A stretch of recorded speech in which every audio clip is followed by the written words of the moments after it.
What's going on, guys, and welcome back to LOI TV. Now today I'm joined by Socko to do a preview for Dundalk, who are taking on Bratislava in the second leg of the Europa League tie. They lost the first leg 1-0 out in Bratislava. A disappointing result not to get any away goals and to concede that goal late on. But before we jump into the video, guys, and do our preview predictions, I just want to give a super quick shout out to our sponsors, OneFootball. OneFootball is the ultimate platform for just about everything football. It provides us news, transfers, updates and everything you want to know from over 160 leagues worldwide. That could be the good for this upcoming tie, guys. If you want to check out the Slovakian league, see what Bratislava are all about, make sure to check out the OneFootball app with the link in the description below. It's available on iOS and it's also available on Android. And let's jump right into the video.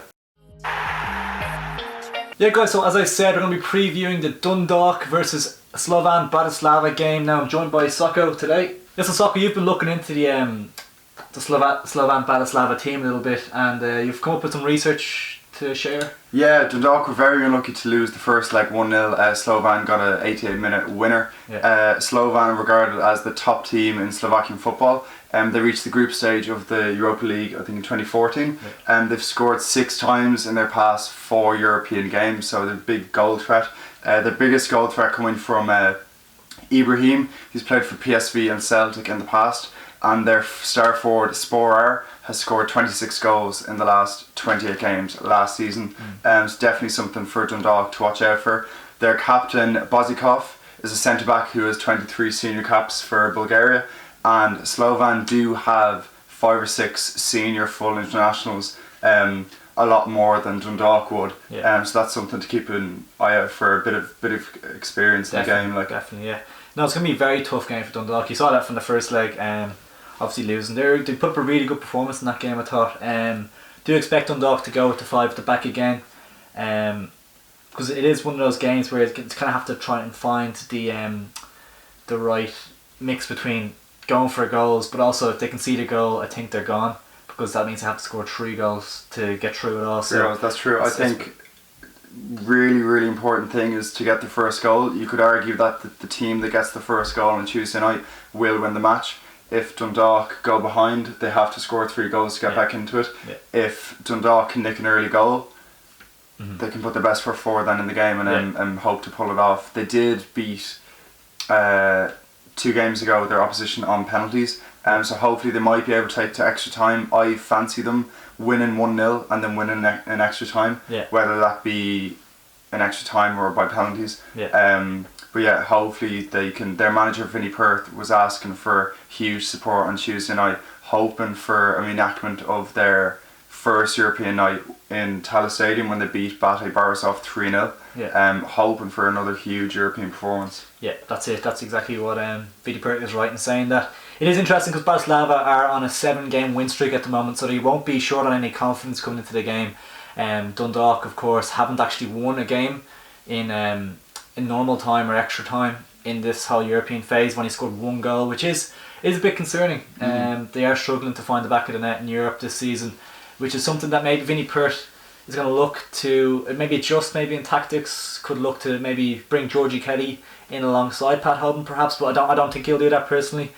Georgie Kelly did score last night against Cove Ramblers. Actually, it was Friday night against Cove Ramblers, so it's going to be an interesting game in terms of the way Vinnie Perth is going to line his team out for this game. I do imagine him to be trying to just not concede a goal for as long as they can, just get up to 0-0 at half time, just try and nick a goal in the second half, take the game to extra time and penalties if needed to try and get through to the next round of the Europa League. So yeah, in terms of Bratislava, the threats that you were mentioning there, Ibrahim and the striker and stuff, they are impressive statistics that he has on his side. 26 goals in 28 games. It's quite similar to what Pat Hoban would have had last season. It's going to be hard to deal with that. They've scored 6 goals in their last 4 European outings.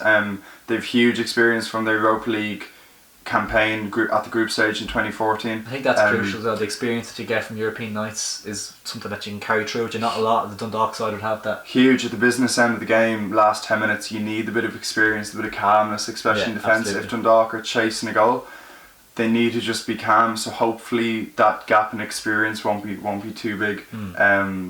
But yeah, really hoping Dundalk can nick a goal, whether that be in the first half or the second half. But I really think that the first goal is crucial on Tuesday night. If Bratislava score a goal in the first 10-15 minutes, Dundalk's heads will drop, and they have a huge uphill battle from then. But it should be a very, very good game. Really looking forward to it on Tuesday night. Yeah, the bookies are predicting Bratislava to go through in this tie. I don't actually blame them, considering if they do score a goal, they're absolutely likely to go through. In terms of your prediction, though, Soccer, what do you think is going to happen on?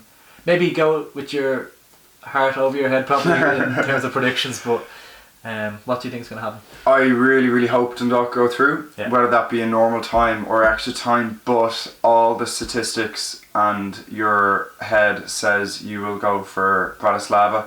I hope I'm wrong, but I think it's just too much of a task for Dundalk. They have too many minutes in the legs. Games creeping up thick and fast. They've had 2 big European away nights in the past 2 or 3 weeks, and that might catch up on them. My heart says a Dundalk win, and my head says a Bratislava win. Yeah. What about yourself? I do. I know exactly where you're coming from in terms of Bratislava are still only 4 games into their season, so they're 4 wins under their belt, so they're in good form this year, and they're going to be fresh as well in terms of only played a couple of games, whereas Dundalk are coming down to the business end of their season, so it's going to be tough for them to, in terms of squad rotation and stuff. It's been quite difficult to find that quality in Europe in particular, and as I said, they've had a lot of travelling in the last few weeks, and it must be hard to actually go crash down the Champions League and have to pick yourself straight back up to get back into European football in terms of the Europa League. So it's a difficult task for Vinnie Perth to keep the players motivated in terms of that. But I think Dundalk have to just go out there and not concede and get to half time 0-0, nick a goal second half, take it to extra time. I think they should play defensively and just play for penalties and hope for the best. So that's going to be my prediction. I'm going to predict it's going to go to a penalty shootout. I'm going to be optimistic. I'm going to say 1-0 win for Dundalk in normal time. I'm going to stay like that through extra time, and Dundalk will win on penalties. That's being very optimistic though. And I do, if Bratislava score, I think it's game over personally. Well, we will both be there on Tuesday night around the stadium. Keep an eye on Instagram, Twitter and Facebook to see where we are. We'd love to talk to you before and after the match. Hopefully Dundalk fans will be happy and up for a chat after the match. I won't blame them if things go wrong. But yeah, really looking forward to Tuesday night. Fingers crossed. Absolutely. After the game, we usually tend to be outside the clubhouse, or not the clubhouse, the Palace Stadium entrance, main entrance. The club shop area is where we usually locate for interviews after the game. So if you're a Dundalk fan and interested to talk to us after the game, that's where we'll be more than likely. If not, just check us out on Instagram. Keep up to date on that. I think that's about everything we've got time for today. We might see Michael D. Higgins again. Never know. Might do. Never know. He loves going to Palace Stadium.